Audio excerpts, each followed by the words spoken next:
जय जिनेन्द्र बंधुओं, सारथी सेवा समूह में आप सभी का स्वागत है। मुनि श्री 108 कुंतु सागर जी मुनिराज व एलक श्री 105 सिद्धांत सागर जी का 2020 का चातुर्मास नेहानगर निवासियों को प्राप्त हुआ है। धर्म लाभ हेतु आचार्य गुरुवर 108 विद्यासागर जी मुनिराज द्वारा रचित महाकाव्य मूकमाटी की कक्षा मुनि श्री 108 कुंतु सागर जी मुनिराज द्वारा ली जा रही है। हम आप तक यह कक्षा पहुंचा रहे हैं, जिसे रोज आप सारथी सेवा समूह के फेसबुक पेज या यूट्यूब चैनल पर प्रातः 9 बजे देख सकते हैं।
दिया, प्रतिष्ठा को स्थान दिया। और ये सब समाप्त हो जाए, समाज में प्रेम और वात्सल्य आ जाए, तो अपने आप काम हो सकता है, हो जाता है। प्रेम के अभाव में संसार का कोई व्यवहार नहीं चल सकता। कोई ही व्यवहार चलाओ आप, हर व्यवहार में प्रेम और वात्सल्य की आवश्यकता पड़ती है। मित्रता हो, गुरु और शिष्य का संबंध हो, चाहे पिता पुत्र हो, पति पत्नी हो, बिना प्रेम और वात्सल्य के चलता ही नहीं है। मानो या ना मानो, ये हकीकत है, प्रेम हर इंसान की पहली जरूरत है। हर इंसान प्रेम चाहता है, चाहे छोटा हो चाहे बड़ा हो, कोई भी नहीं। और हर ग्रंथ में, हर पुराण में यही कहा कि आप वात्सल्य रखिएगा, प्रेम करिएगा। कहीं नफरत को स्थान नहीं है। चाहे गीता बाँचो या बाँचो पुराण, हर पुस्तक का प्रेम ही हर पुस्तक का ज्ञान। एक दूजे से प्रेम ही हर पुस्तक का ज्ञान, ये निश्चित है, ये आवश्यक है। ये चमत्कार घटित होता है। वात्सल्य से बिगड़ा इंसान भी सही रास्ते पर आ जाता है।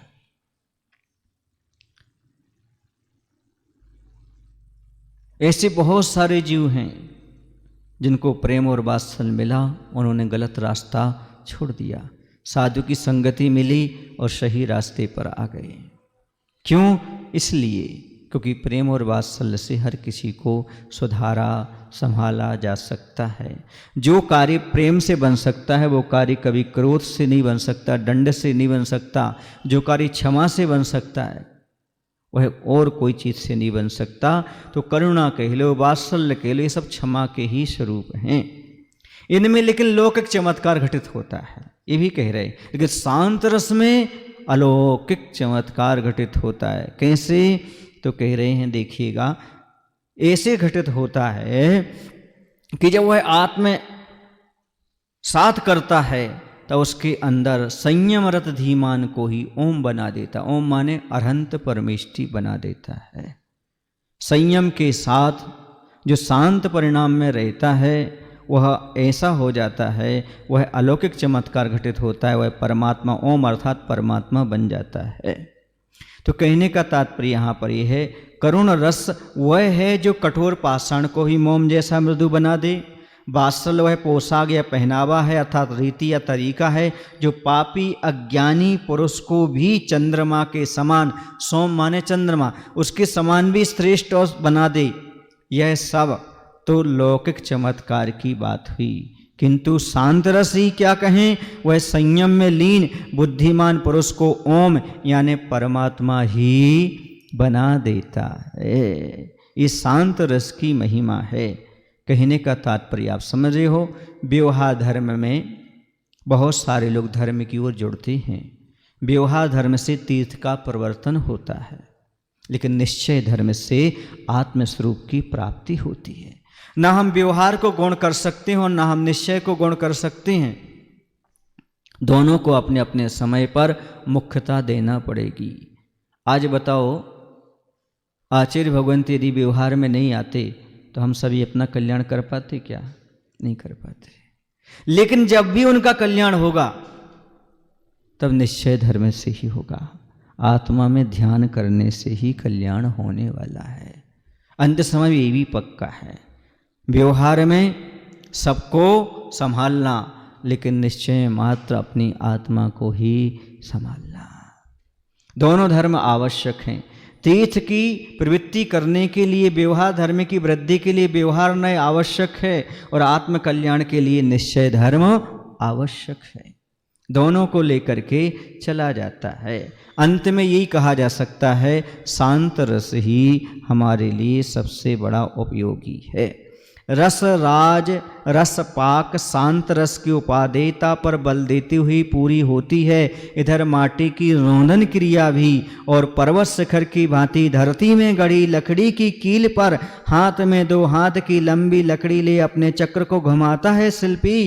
फिर घूमते चक्र पर लौंदा रखता है माटी का, लौंदा भी घूमने लगता है चक्रवत तेज गति से कि माटी कुछ कहती है शिल्पी से। अब क्रिया चल रही है, आपको पता है। रोदन क्रिया चल रही थी और जब वह कुंभकार उसको मिट्टी को रौंद रहा था उसमें से रस निकल रहे थे। ये सब रस हुए, अंत में शांत रस की उपादेयता हुई।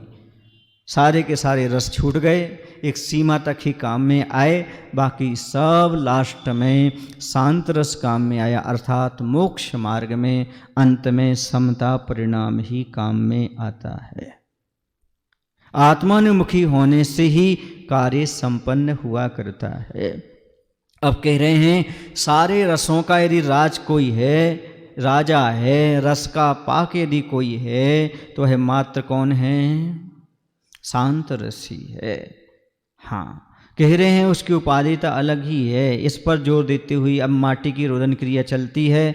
अब क्या होता है आगे, तो कह रहे हैं जहाँ तक शांत रस की बात है मात्र कहने सुनने की नहीं है, किंतु स्वीकारने की और जीवन में उतारने की बात है। कम शब्दों में या निषेध मुख से कहूँ तो संतों का सदा सदा मन यही गुनगुनाता है, सभी रसों का अंत होना ही शांत रस है। अर्थात सभी धर्म कहीं पर मिलते हैं तो आत्मानुमुखी होने पर ही मिलते हैं, समता परिणाम में ही मिलते हैं। सर्वरसों में प्रधान है, आनंद रस से भरा शांत रस से जीवन में आदरणीय है, अर्थात वही ग्रहण करने योग्य है। इस बात को सिद्ध करते हुए माटी की रोदन क्रिया पूर्ण हुई। अब शिल्पी क्या करता है, जमीन में पर्वत शिखर की भांति शंकु के आकार वाली एक लकड़ी गड़ी हुई है। ऊपर मुख्य उसका नुकीलापन है, नीचे से गड़ी हुई है। उस पर क्या है तो कह रहे जिस पर चक्र रखा है, 2 हाथ की लंबी लकड़ी ले शिल्पी चक्र को घुमाता है, फिर घूमते चक्र पर माटी का रौंदा रख देता है, जिससे रौंदा भी चक्र के समान तेज गति से घूमने लगता है। चक्का है वो कुंभकार का चाक, अब चाक पर रख करके उसको आकार देने वाला है। तो कह रहे हैं अब क्या होता है, जो अच्छी तरह से सरकता है। कह रहे हैं श्री धातु गति के अर्थ में आती है, सम यानी समीचीन, सार यानी सरकना। जो सम्यक सरकता है वह संसार कहलाता है। संसार किसे कहते हैं? जो समीचीन रूप से लगातार सरक रहा है, अर्थात परिवर्तन का नाम ही संसार है। प्रति क्षण परिवर्तन होता चला जा रहा है। आपके शरीर में भी परिवर्तन होता जा रहा है, आपको ज्ञात नहीं हो रहा, ये बात अलग है। हाँ, लेकिन मोटी तौर पर तो आप देख लेते हैं, पहले बचपन था, फिर जवानी, फिर बुढ़ापा, लेकिन धीरे धीरे जो हो रहा है उसे नहीं पता। आचार्य कहते हैं प्रति क्षण मरण हो रहा है, जिसे आवीची मरण बोलते हैं। एक पूर्ण हो जाता है, आयु खत्म। जो धीरे धीरे आयु के निशे खिल रहे हैं, यही भी तो मरण है, जो हमारी आंखों से दिखाई नहीं देता। ये कहा जाता है सूर्य उदित हुआ है, हकीकत तो ये सूर्य अस्ताचल की ओर बढ़ गया है। उसका नाम उमर है, वो तो मर है ही, उसका नाम उमर है। प्रतिक्षण मर रही है वो, उसी का नाम कौन है? उमर है। प्रतिक्षण मर रहे। कुछ लोग आकर के बोलते हैं मेरी 25वीं वर्षगांठ, 50वीं वर्षगांठ, तो 50 वर्ष गांठ के चले गए। कितने गांठ के चले गए, फिर भी आप क्या मना रहे हो? वर्षगांठ मना रहे हो। गांठ के इतने वर्ष आपके चले गए, इस ओर ध्यान कोई देता नहीं। कह रहे हैं ऐसे ही यह चक्र घूम रहा है, जैसे ही चक्र घूम रहा लगातार, ऐसे ही यह संसार की स्थिति है। अच्छी तरह से समझ लो, चलते रहता, एक क्षण भी नहीं रुकता। बताओ कुछ रुका है क्या आज तक? इस संसार है परिवर्तन परिवर्तन परिवर्तन। आपके मन का ही परिवर्तन देख लो, आपके शरीर का परिवर्तन देख लो, आपके वातावरण का परिवर्तन देख लो, कोरोना काल का परिवर्तन देख लो। जब पेशेंट नहीं थे तब लॉकडाउन था, और जब पेशेंट हो गए तो लॉकडाउन खत्म हो गया। क्षण क्षण परिवर्तन प्रकृति में। सुबह ठंडी रहती है, दोपहर में गर्मी होती है, फिर रात में फिर परिवर्तन का नाम ही संसार है बंधुओं। इस परिवर्तन को समझो, इस संसार को समझो। वो चक्र कह रहा है क्या कह रहा है? यही कह रहा है, यहाँ घूमना घूमना है। जहां पर घूमना हो उसी का नाम तो संसार है, और क्या है? चक्र घूमता रहता है, ऐसे संसारी प्राणी इस संसार में घूमता रहता है। काल स्वयं चक्र नहीं है, संसार चक्र का चालक होता है वह। यही कारण है कि उपचार से काल को चक्र कहते हैं। इसी का परिणाम है कि 4 गतियों 84 लाख योनियों में चक्कर खाती आ रही हूँ। लो आपके कुलाल चक्र पर और रख दी इसे, कैसा चक्कर आ रहा है, घूम रहा है माथा इसका, उतार दो इसे, तार दो। मिट्टी का माथा घूमने लगा। जब चाक पर मिट्टी रखी है तो मिट्टी का माथा घूमने लगा। तो ये कह रहे देखो, तो हम काल में चक्कर में पड़े हुए हैं, संसार चक्कर में पड़े हुए हैं, अभी कुम्हार की चक्कर में और फंस गए। अब इससे हमें उतार दो, इससे हमें तार दो माँ। वह ऐसा प्रार्थना करती है। यद्यपि काल स्वयं चक्र नहीं है, किंतु संसार चक्र के घूमने में उदासीन निमित्त है, इसलिए उपचार से काल को भी चक्र कहा जाता है। काल किसे कहते हैं? जो स्वयं परिणमन करते हुए जीव और पुद्गल को परिणमन में सहायक हो, उसे काल द्रव्य कहती हैं। लेकिन उदासीन रूप से जबरदस्ती परिणमन नहीं कराता काल द्रव्य। आजकल लोग कहते जब काल लब्धि आएगी तब कल्याण होगा। अरे काल लब्धि लाना पड़ती, आती नहीं। राग द्वेष मोह को छोड़ना पड़ता है। ऐसा नहीं कि जब समय आएगा तब छूट जाएगा। कुछ लोग कहते हैं भैया ये कपड़े तो हम ऊपर ऊपर से पहने हुए हैं, अंतरंग में तो हमारा वही, अंतरंग में शुद्ध भावना चल रही है, बाहर से कुछ नहीं होता, अंदर परिणमन चल रहा है। पर ये बताओ, ये कपड़े आपने बिना चुनाव के पहने हैं क्या? दुकान पर गए थे, चुनाव करके लाए थे कौन से कपड़े अच्छे हैं कौन से बुरे हैं? ये अपने आप पहन गए क्या? अब जब घर से आ रहे थे तो अपने आप कपड़े आकर के कोई रोमोट ने पहना दिए? किसने पहना दिए आपको? कि बुद्धिपूर्वक पहने आपने? ये वाला नहीं, ये वाला, ये मैचिंग का नहीं, ये मैचिंग वाला पहन करके आओ। ये अपने आप पहन गए? बोलो ना। हैं? अब तो मास्क के भी कलर आ गए, बोले भिन्न भिन्न कलर वाले मास्क पहनने लगे। वही तो वस्त्र में सब आ जाते हैं, सब प्रकार के विदिशा वालों सब आ जाते, उसी में आ जाते। तो ये सब चॉइस से आपने स्वीकार किया, अपने आप उतर जाएंगे क्या? नहीं।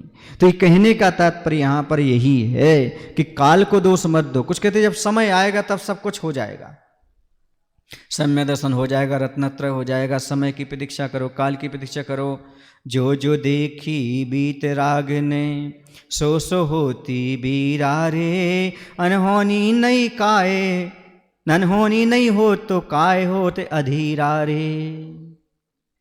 इसी में लॉजिक छिपा हुआ है, यदि समझना चाहो तो। जो जो देखी बीत राग ने, सो सो होती बीरा रे। अनहोनी नहीं होई। अब ये क्यों कहा अनहोनी नहीं होई? क्योंकि तो होत अधीरा रे। ये भी तो भगवान ने देखा होगा। जो जो भगवान ने देखा वो हो रहा है, तो भगवान ने देखा होगा हम अधीर होंगे, सो हम हो रहे हैं। पर ये लिखने की क्या जरूरत है पंडित जी? ये लिखने की क्या जरूरत है? भगवान ने देखा है हम अधीर होंगे तो हो रहे हैं। अब ये उपदेश क्यों दे रहे नीचे की लाइन में? अनहोनी नहीं होत काय होत अधीरा रे। यही तो पुरुषार्थ आ गया, यही तो 100 वचन बाधित हो गए आप जो आप कह रहे हो। मैं ऐसा कहता हूं, क्या क्या देखा बीत राग ने, तू क्या जाने कीड़ा रे। बीत राग बाणी अपना के, हर ले भव पीरा रे। क्या क्या भगवान ने देखा है, तू देखने मत जा। उन्होंने क्या क्या कहा है उसे अपनाने का प्रयास करो। पर भगवान ने ये क्यों कहा सम्यसन प्राप्त करो? पर ये क्यों कहा रत्नत्रय धारण करो? ये क्यों कहा पाप को छोड़ो? जब जो होना होगा तो हो जाएगा। फिर आदेश क्यों दिया, उपदेश क्यों दिया तुम्हें ऐसा करना? उन्होंने कहा देव शास्त्र पर श्रद्धा रखो, आत्मा से भिन्न शरीर को जानो, सम्यसन हो जाएगा। ऐसा क्यों कहा? फिर 5 पापों का त्याग करो, ऐसा क्यों कहा?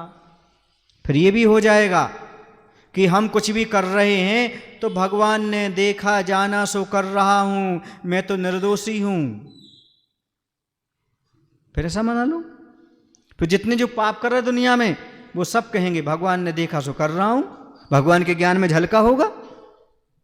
हम झूठा थोड़ी कर देंगे भगवान के ज्ञान में जो झलका है। तो फिर प्रायश्चित का विधान समाप्त हो जाएगा, संयम का विधान समाप्त हो जाएगा, सब समाप्त हो गया, फिर तो बचा क्या फिर? अरे भैया, भगवान ने क्या देखा ये देखने मत जाओ, भगवान ने क्या कहा है उसका पालन करने का प्रयास करो। भगवान जो देखते हैं उसका अनंतमा भाग दिव्य ध्वनि से सुनने में मिलता है, और उसका अनंतमा भाग गधर परमेष्टि झेलते हैं, उसका अनंतमा भाग हमारे तक आता है, और अनंतमा भाग वहां और साधु परमेष्टि, आचार्य परमेष्टि का फिर हमारे पास अनंत से अनंतमा आता है। क्या क्या देखा उन्हें, हम क्या देखने के लिए जाएंगे? इसलिए क्या क्या देखा बीतराग ने, तू क्या जाने कीड़ा रे। कौन सा कीड़ा? तृष्णाली का। तुम कौन सी नाली में रहते हो? तृष्णाली में। इसलिए बीतराग वाणी अपना के हर ले भव पीरा। उन्होंने जो कहा है उसे अपना लो, उसी में तुम्हारा कल्याण होने वाला है। क्या देखोगे? तुम्हें पानी में जीव तो दिखते नहीं है, क्या देखने जा रहे हो? अच्छा एक बात बताओ डॉक्टर साहब, कहीं चावल पड़ा का एक उठाना जरा। पंडित जी आपके पास है चावल? उठाना। पंडित जी उठा रहे चावल, उठाना। एक एक, ज्यादा नहीं, एक मात्र। हाँ, उसे पूरा देख के बताओ आप एक बार में। एक चावल को एक बार में पूरा देख करके बताओ आप। हैं? इतना सा चावल नहीं देख पा रहे आप एक बार में, और बातें करते जो बीतराग नहीं देखा उसको देखने की। पंडित जी उन लोगों से कहो जो लोग ये कहते हैं बीतराग भगवान ने क्या देखा, वो मैं देखने जा रहा हूं। पहली बात ये देखो कि तुम एक चावल भी पूर्ण रूप से नहीं देख पा रहे, आपको पलटना पड़ रहा है। फिर आप बीतराग भगवान ने क्या क्या देखा ये देख पाओगे क्या? अरे भैया, तुम जुगनू के समान हो, भगवान सूरज के समान हैं। जुगनू के प्रकाश में वो दिख ही नहीं सकता जो सूर्य के प्रकाश में देख रहे हैं भगवान। इसलिए जो दिख रहा है उसे स्वीकार कर लो, देखने का प्रयास मत करो, मानने का प्रयास करो। जो भगवान ने कहा है उसे अक्षरशः स्वीकार कर लो। उन्होंने यही कहा है, 5 पापों को त्याग करो, महाव्रत को धारण करो, इसी में कल्याण है। वह देखने का हमें प्रयास नहीं करना, मानना है। काल लब्धि जब आएगी, भगवान ने कहा है, तो काल लब्धि कहीं से आती है क्या? काल से काम होता है कि हमारे करने से काम होता है? बोलो ना। काल का सहयोग रहता है। जब हम कोई कार्य करेंगे तो उस समय कुछ न कुछ समय तो होगा, काल तो होगा। काल आपका परिणमन कराने में सहयोगी है, वो परिणमन नहीं कराता। वरना ऐसा क्यों होता? एक ही समय में कोई नरक जा रहा है, कोई स्वर्ग जा रहा है। यदि काल कराता तो सबको एक सा कराता? नहीं, अलग अलग करा रहा है। काल लब्धि के भरोसे मत बैठो, बल्कि अभी वर्तमान में जो है पुरुषार्थ करो। एक बहुत अच्छी कहानी सुनाते हैं आचार्य, मैं भी सुना दूं काल लब्धि के बारे में, चलेगा। जो लोग कहते हैं जब समय आएगा, काल आएगा, तब मेरी कर्म की नजरा होगी, तब मुझे सम्यसन प्राप्त होगा, तब मोक्ष मार्ग बनेगा, मैं विदेह क्षेत्र में जाऊंगा, वहां पर ऐसा करूंगा, ऐसा होगा, वैसा होगा, ये सब बातें करते रहते हैं। अभी मेरा समय नहीं आया, काल नहीं आया, भगवान ने अभी परिणमन नहीं देखा, इसलिए ऐसा नहीं हो रहा। ऐसी बातें करने वाले को, एक व्यक्ति था, वह विदेश गया। इसलिए विदेश गया कि उसे धन कमाना था। उसने विदेश में देखा यहाँ पर गाय नहीं है, अपना धंधा अच्छे से चल सकता है। वह विदेश में गाय लेकर के पहुँच गया। वहाँ गया तो एक बगीचे में रुका, उसने सबसे पहले गाय का दूध निकाला और राजा के सामने, सम्राट के सामने प्रस्तुत किया। ये क्या है? बोले गाय, गाय का दूध है। गाय का नाम ही नहीं सुना, दूध का नाम ही नहीं सुना। चखा, अरे वाह, ये तो बहुत अच्छा जूस है। किसने कहा? राजा ने। बहुत सारा उपहार दिया, पहली बार ऐसी चीज ली। दूसरे दिन वो आया, दही बना के ले आया। अरे ये कहाँ से लाए? उसी गाय से। अरे तुम्हारा बहुत अच्छा वृक्ष है, कल अलग दिया था, आज अलग दिया। फिर वह छेना बना कर ले गया, फिर वह रसगुल्ला बना करके ले गया, रबड़ी बना करके ले गया, जलेबी बना करके ले गया। राजा तो इतना खुश हुआ, ये पदार्थ तो मैंने पहली बार खाई। कहाँ से? गाय से। अच्छा, गाय से। उसको माला माल कर दिया। बस सोच रहा था हमें माल मिल जाए बस। अब वो जाने लगा, राजन हम जा रहे हैं। क्यों जा रहे हो? हमें जो चाहिए था वो सब मिल गया। तो बोले एक काम करो, तुम्हारी वो गाय यहीं छोड़ जाओ ना। बोले हाँ ठीक है, कुछ मूल्य नहीं, नहीं हमें पर्याप्त मिल गया।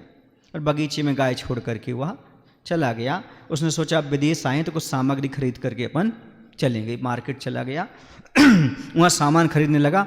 अब यहाँ दूसरा दिन हुआ, राजा ने नौकर को आदेश दिया, जाओ वहाँ पर एक गाय खड़ी है, वो जो दे सो ले आओ। है ना, वो प्रतीक्षा में खड़ा है, अब गाय कुछ देगी, गाय कुछ देगी, प्रतीक्षा में खड़ा है। काल आएगा तो गाय देगी। बस उसने पूंछ उठाई और उसने नीचे बर्तन रख दिया, मूत्र लेकर आ गया।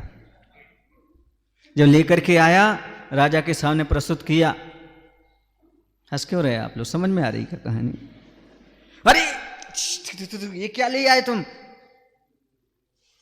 नहीं ये नहीं, जाओ और प्रतीक्षा करना। वो गया तो फिर उसने पूंछ उठाई, गोबर कर दिया, वो लेके आया। अरे बोले लग तो रसगुल्ला के कलर का रहा है ये, पर थू ये भी अलग कर। अरे वो आदमी अपन को बुद्धू बना गया। क्या बना गया? बुद्धू बना गया। कहीं से और कुछ चीज लाया और कहा वो गाय देती है, उसे ढूंढो। ढूंढा गया तो बेचारा सीधा साधा आदमी था, नीहा नगर का था, भोला भाला। बस वह आ गया। बोले राजन क्या अपराध हुआ हमारा? अपराध नहीं, तो हमें बुद्धू बना गए। बोले नहीं। बोले तुमने कहा था वो गाय ऐसा ऐसा ऐसा सफेद सफेद दे देती हो, तो कुछ और दे गई। बोले गाय जो देती है वो नहीं लेना, निकालना है। गाय जो देती है वो नहीं लेना, निकालना है। बोले कैसे? पर उसने प्रक्रिया बताई कि दूध कैसे निकाला जाता है, दूध कैसे दोहा जाता, फिर दूध से मठा कैसे बनाया जाता है, फिर छेना कैसे बनाया जाता है। ये पुरुषार्थ करना पड़ता है।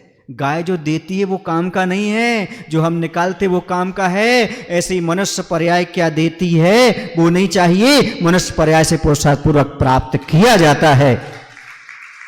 काल के भरोसे मत बैठो। जो काल लब्धि के भरोसे बैठते उन्हें क्या मिलता है? गैया से गोबर। और जो पुरुषार्थ करते उन्हें क्या मिलता है?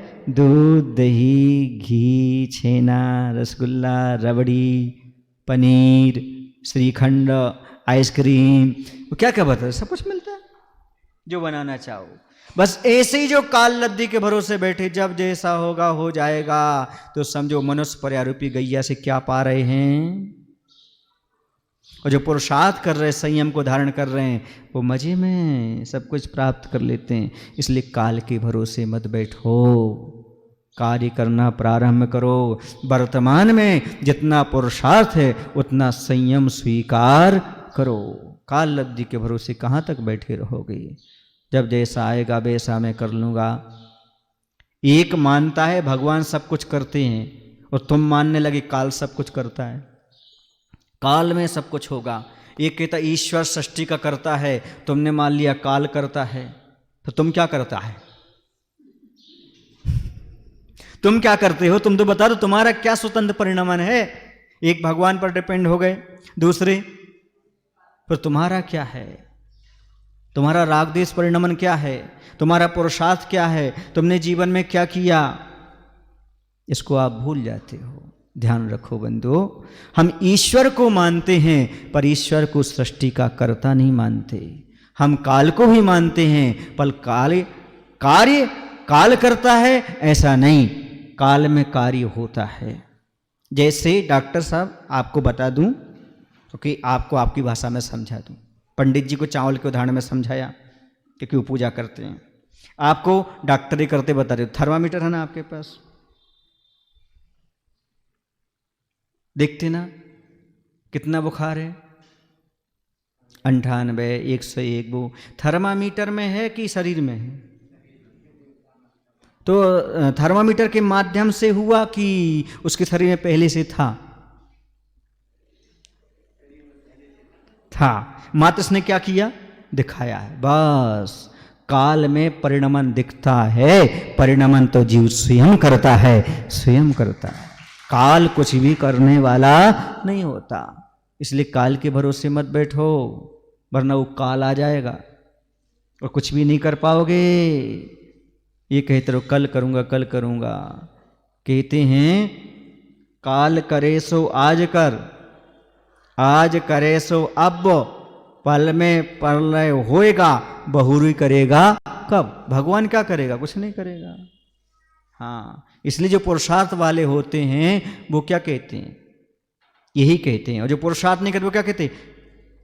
काल नहीं, आज करें सो काल कर, काल करें सो परसों, जल्दी जल्दी का है, अबे तो पड़े हैं बरसों। भी काल के भरोसे बैठे रह जाते हैं। तो समझो काल मात्र ज्ञापक है। काल उदासीन रूप से साक्षात्कार देखता रहता है, बस कार्य तो हमें ही करना होता है। ये मोक्ष मार्ग यही है, आज बढ़ो तो कल बढ़ो तो, इसके अलावा और कोई मोक्ष मार्ग मिलने वाला नहीं है। यही रत्नत्रय मोक्ष मार्ग है। काल के भरोसे बैठने वालों को काल के गाल तो बनना पड़ा, लेकिन कभी वह कुछ उपलब्ध नहीं हो सके कर पाए। मोक्ष मार्ग यही है, यही रत्नत्रय, यही संयम स्वीकार करना पड़ेगा, तभी कल्याण होने वाला है। तुम चाहो कि काल के भरोसे बैठे बैठे जब जैसा परिणमन होना होगा तो हो जाएगा, तो गाय जो देती है वह काल के भरोसे वालों को मिलता है, और गाय से जो दूध निकालते हैं वो पुरुषार्थ वालों को प्राप्त होता है। अब तो समझ में आ गई काल है? हाँ, काल पटरी के समान है। पटरी ट्रेन को नहीं चलाती, लेकिन पटरी के बिना ट्रेन भी नहीं चलती। लेकिन ऐसा कभी मत कहना कि पटरी ट्रेन को चला रही है। ऐसे हमारा परिणमन काल में होता है, लेकिन काल के द्वारा होता है, ऐसा मत मानना। कर्म का बंध, कर्म की निर्जरा, ये सब हमारे पुरुषार्थ पर ही आधारित है। काल द्रव्य तो मात्र ज्ञापक है, बुखार हमारे अंदर है, थर्मामीटर तो मात्र बता देता है कितना बुखार है। थर्मामीटर ने न बुखार डाला है, न थर्मामीटर में बुखार है। इस चीज को जो समझते हैं वह काल पर कभी डिपेंड नहीं होते, अपना पुरुषार्थ करते हैं, कर्म पर आधारित होते हैं। कर्म करते हुए, पुरुषार्थ करते हुए निरंतर आगे बढ़ते चले जाते हैं। इसलिए काल स्वयं चक्र नहीं है, संसार चक्र का चालक होता है। वह यही कारण है कि उपचार से काल को चक्र कहते हैं। इसी का परिणाम है कि चारों गतियों 84 लाख योनियों में चक्कर खाती आ रही हूं। कौन? यह मिट्टी कह रही है। आज आपके चक्र पर, कुंभकार के चक्र पर रख दिया, मेरा तो माथा ही घूमने लगा, इस चक्र से मुझे उतार दो, पार लगा दो माँ, कहीं पहुंचा दो, ऐसी बात कही जा रही है। एक तो संसार चक्र में थे और तुमने कुम्हार के चक्र पर और रख दिया, मेरा माथा तो घूम रहा है, ऐसी स्थिति है। फिर से उत्तर के रूप में माटी को समझाती हुई शिल्पी की मुद्रा कहती है, चक्र अनेक विध हुआ करते हैं। संसार का चक्र वह है जो राग रोष आदि वैभाविक अध्यवसान का कारण है। चक्र कई प्रकार के होते हैं। चक्रवर्ती का भी चक्र होता है, कुम्हार का भी चक्र होता है। यहाँ पर चक्र उसका नहीं है, यहाँ पर राग देश और मोह की चक्र कही जा रही है। ये संसारी प्राणी संसार में घूम रहा है तो किसके कारण? संसार चक्र। वह क्या है? राग देश और मोह। तीन लोग किसे कहते हैं? संसार किसे कहते हैं? ऊर्ध्वलोक, मध्यलोक, अधोलोक को संसार कहते हैं। पर आपका संसार क्या है? राग देश और मोह का नाम ही संसार है। साधु संसार में रहते हुए भी राग देश मोह नहीं करते, तो संसार से पृथक हैं। आप उसी संसार में रहते हो, राग देश मोह करते, इसलिए संसार के चक्कर में दुख उठाते रहते हो। आप लोगों ने कभी चक्की चलाई? कौन सी चक्की? आटा चक्की। आटा चक्की में 3 पिन होते हैं, देखा आपने? वो ऊपर कुछ करता नहीं, पर सपोर्ट करता है। वो ऐसा रहता ना, वो 2 वाले ये लगे ना, इसमें 3 वाला लगाए हुए, ये है ना। 2 वाले से काम नहीं, 3 वाले से काम चलता है, ऐसा। तो इसका नाम मोह है, इसका नाम राग है, इसका नाम देश है। बस इसको अलग कर दो, चक्की रुक जाएगी। संसार की चक्की क्यों चल रही है? जब तक ये 3 पिन, कौन सा पिन कहते उसको? हाँ, वो लगा हुआ है, तब तक ये चक्की है। ऐसी राग द्वेष और मोह का पिन जब तक है, कनेक्शन है, तब तक तुम इस संसार की चक्की में पिसते रहोगे, आटा बनते रहोगे। एक बार राग द्वेष मोह से रहित होकर के जीवन जियो, संसार की चक्की में पिसने से बच जाओगे, आनंद का अनुभव कर लोगे। लेकिन ये राग द्वेष और मोह छूटना चाहिए। कहीं भी रहो, किसी भी दशा में रहो, बस राग द्वेष मोह नहीं करो, इसी का नाम मोक्ष मार्ग है। क्योंकि मोक्ष मार्ग दिखाई नहीं देता, मोक्ष मार्ग तो अनुभव करना पड़ता है। जैसे पायलट वायु मार्ग नहीं दिखा सकता, वह चलता रहता है अपने एरोप्लेन में बैठ करके। यहाँ से आप चाहो वहाँ कोई मार्ग दिख जाए, नहीं। रेल का मार्ग पटरी दिखती है, वाहन का मार्ग सड़क दिखती है, पैदल का मार्ग पगडंडी दिखती है, लेकिन वायु मार्ग कभी दिखता नहीं। ऐसे ही मोक्ष मार्ग कभी इन आँखों से दिख नहीं सकता। बस राग द्वेष मोह नहीं कर रहा है, यही वह चाहता है। जैसे वह हवाई जहाज जमीन से उठ गया, उसे सही दिशा मालूम है, वह उड़ता चला जाता है, उसे मालूम है मैं कितना पार कर गया। यहाँ से आप अनुमान नहीं लगा सकते। कभी कभी दिखता है हवाई जहाज यहीं है और वो 30 किलोमीटर 25 किलोमीटर दूर हो जाता है। ऐसी मोक्ष मार्गी को तुम बाहर से देख नहीं सकते। कितना मोक्ष मार्ग पर बढ़ गया, मात्र वह राग द्वेष मोह से रहित है। ये परिणाम बता रहा है कि वह मोक्ष मार्ग पर आगे निरंतर बढ़ता चला जा रहा है। और ये बाहर वाले कम देख सकते हैं, इसे हम स्वयं अंतरंग से देख सकते हैं, हम मोक्ष मार्ग पर बढ़ रहे हैं कि नहीं। इसलिए तो साधु कहीं भी रहे, कैसा भी रहे, हमेशा खुश रहता है, क्योंकि उसे पता है मैं राग द्वेष और मोह से रहित हूँ, मैं मोक्ष मार्गी हूँ, मैं आगे बढ़ रहा हूँ। दुनिया को संतुष्टि के लिए साधु नहीं बना हूँ, आत्म संतुष्टि के लिए साधु बना हूँ। 50 की भीड़ में रह कर के भी राग द्वेष से रहित रहा जा सकता है, और अकेले रह कर के भी राग द्वेष किया जा सकता है। ये तो हमारे परिणामों के ऊपर आधारित है, हम कहाँ राग द्वेष से बचें, वही हमारा मोक्ष मार्ग सिद्ध होता है। तो इस मोक्ष मार्ग की व्याख्या में चक्र का व्याख्यान भी आ गया, काल का व्याख्यान भी आ गया। आचार्य श्री जी ने बहुत बहुत सूक्ष्म दृष्टि से हर एक चीज़ को यहाँ पर प्रस्तुत किया है। इसलिए काल को कर्ता ना माने, ईश्वर को कर्ता ना माने, बल्कि अपने परिणामों को अपना कर्ता माने और परिणामों को सुधारने का प्रयास करें। बोलिए महावीर भगवान की, आचार्य गुरुदेव भगवान श्री विद्यासागर जी महाराज जी की। हे प्रभु, हम सभी को इतनी शक्ति, इतनी बुद्धि देने की कृपा करो, ताकि हम काल के भरोसे ना बैठकर आज ही आत्म कल्याण में राग द्वेष मोह को छोड़ने में प्रयास करते रहें। नमोस्तु। बोलिए देवादिदेव 1008 श्री महावीर भगवान की। आज हमारे बीच परम पूज्य मुनि श्री कुंथु सागर जी